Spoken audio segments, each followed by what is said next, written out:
대한민국의 사회적 거리두기가 제한적으로 완화된 첫 주말입니다. 어서 빨리 단 한 명의 확진자도 나오지 않는 날이 찾아오길 간절히 바라봅니다. 국내 코로나19 신규 확진자 수가 7일 연속 10명 안팎을 유지했습니다. 중앙방역대책본부는 25일 0시 기준 코로나19 확진자 수가 전날보다 10명 증가했다고 밝혔습니다. 사망자는 이틀 연속 0명으로 단 한 명도 추가되지 않아 240명을 그대로 유지했습니다. 정말 자랑스러운 대한민국입니다. 반면 일본의 경우 신규 확진자 수가 3일 연속 400명대를 기록했는데요. 24일 하루만 434명이 늘어 현재까지 13,575명으로 늘었다고 25일 보도했습니다.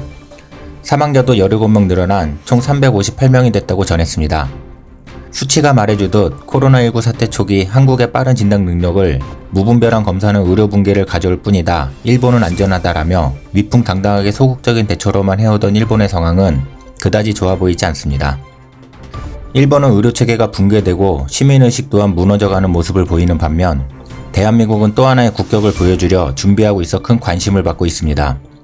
우선 일본의 경우는 각종 의료물품이 부족해 제대로 된 방호복을 갖추지 못해 급기야 공부를 해야 할 학생들이 교사와 함께 지역 체육관에 모여 쓰레기 봉지를 잘라 의료기관에 기증할 방호복을 만드는 일까지 벌어졌는데요. 간호사의 도움을 받아 학생들이 쓰레기 봉지를 직접 자르고 테이프와 접착제로 붙인 방호복을 직접 만드는 것입니다. 이렇게 만든 방호복은 일본 병원으로 기증되어 실제로 일본 의료진이 사용한다고 합니다. 행사에 참석한 병원 사무국장은 목표는 5월 1일까지 2만 장을 만들 수 있으면 좋겠다. 정말 큰 도움이 될 것이다 라는 말을 하며 쓰레기 봉지로 만든 방호복이라는 것을 염두에 두지 않은 듯 기대에 찬 표현을 하기도 했습니다. 의료물품 부족은 전쟁으로 비유하면 총없이 전장으로 뛰어드는 것과 같다 할 수 있는데요. 이러한 상황 속에서 코로나19 감염이 확인된 간호사를 그대로 근무시키는 어처구니 없는 일까지 벌어졌습니다. 해당 간호사는 지난 20일 양성 판정을 받고 집에서 대기하다가 아침까지 근무하라는 병원 지시로 출근한 것으로 나타났습니다. 당시 병원 측은 대체 인력이 없어 근무를 시켰다고 사실을 인정했다고 합니다. 정말 상상도 못할 일 아닌가요? 도대체 근무를 지시한 사람은 어떤 생각이었을까요? 여기서 끝이 아닙니다. 시민의식 또한 온데간데가 없는 모습인데요. 일본 지역 내에 코로나19 환자가 발생하면 환자뿐만 아니라 가족의 집에까지 누군가가 돌을 던지고 낙서를 하는 등 이지메로 인해 이중고를 겪고 있다고 합니다. 이 집단 따돌림은 환자에게서 끝나는 것이 아닌데요. 누구보다도 힘겨운 싸움을 계속해야 하는 의료진에게도 이지메가 성행한다고 합니다. 지난 3일 일본 간호협회는 기자회견을 열고 간호사들과 그 가족에 대한 괴롭힘이 발생하고 있다라며 현장에서 일하는 간호사가 택시 승차 거부를 당하고 간호사 자녀는 보육원 등원이 거부되거나 등원할 경우 왕따를 당한다. 이러한 행태를 자제해 주길 바란다고 호소하기까지 했습니다. 일본은 사회 전반적으로 집단주의가 뿌리 깊게 배어 있어 집단과 다른 소수자에 대한 이지메 문화가 심각하다고 잘 알려져 있습니다. 하지만 시민의식의 세계 최고 수준이라고 매번 스스로 떠들고 자부하고 있는 그들이 하는 행동이기에 말과 행동이 너무나도 다른 이중적인 모습에 실수를 넘어 소름까지 돋을 지경입니다.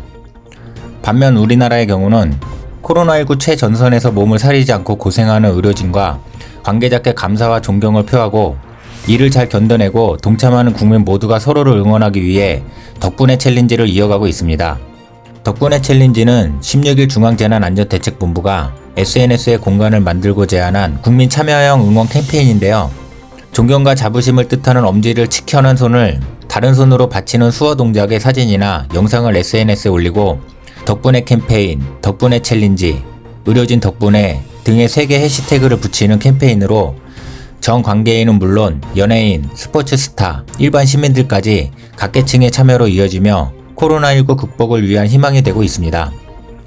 또 하나의 놀라운 소식은 방역당국이 코로나19 최전선에 있는 의료진과 방역 관계자의 심리방역을 돕기 위해 예술을 활용한 치유 프로그램을 제공하기로 했다는 것입니다. 일종의 심리방역인 셈인데요.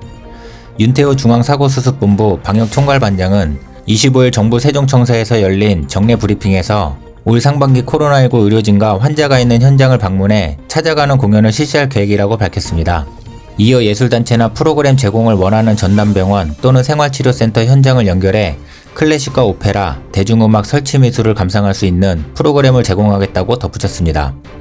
윤태호 반장은 마음을 울리는 음악, 그림 같은 예술은 사람에게 큰 감동을 주고 마음의 상처를 치유하는 힘을 가지고 있다며 올 상반기에 치유 프로그램 종류를 확대할 예정이라고 설명하며 힘든 상황에서도 의료진과 환자 심리 치료를 위해 나서준 문화예술계에 감사하다며 코로나19를 극복하는 데 문화예술계가 적극적인 역할을 해주기를 부탁한다고 말했습니다. 이처럼 일본은 이지메로 의료 일선의 사기를 무참히 꺾어가는 반면 대한민국은 성숙된 시민의식으로 서로와 서로를 응원하는 모습은 정말이지 대한민국 국민으로서 자랑스럽고 뿌듯하게 그지없습니다. 작던 크던 어떤 사태만 일어나면 자기네들이 세계 최고의 시민의식을 가진 국민이라며 입버리처럼 떠들기만 하고 기회만 있으면 이간질의 거짓 여론 형성, 이지메를 일삼는 나라와는 근본적으로 국격과 시민의식이 다르다는 것을 또 한 번 느낄 수 있는 소식이었습니다. 이상 스크랩이었습니다.